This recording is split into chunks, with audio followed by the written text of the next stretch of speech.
Wakati chama cha wamiliki wa mabasi Tanzania TABOA ikieleza sababu za baadhi ya kampuni kusitisha safari zake kati ya kesho Jumanne Oktoba 28-30, 2025, chama cha kutetea abiria kimeeleza sababu hizo hazina mashiko, kwani kila mtu ana shida zake za kijamii na kifamilia.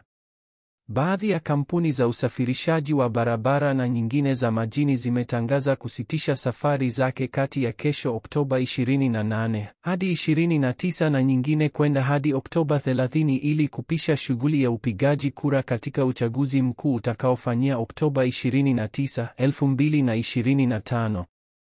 Baadhi ya kampuni za mabasi yanayofanya safari zake kutoka Dar es Salaam kwenda Mwanza, Tarime, Mara, Kilimanjaro, Arusha, Tabora, Mpanda, Katavi, Bukoba, Karagwe, Kagera, Kigoma na baadhi ya mikoa imetangaza kutosafirisha abiria Oktoba 29, siku ambayo Watanzania watapiga kura.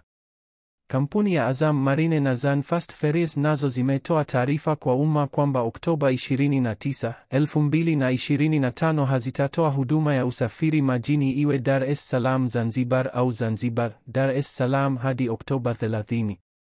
Hata kwenye mitandao yao, ukitaka kukaa tiketi tarehe hiyo haikupi nafasi ya kuichagua.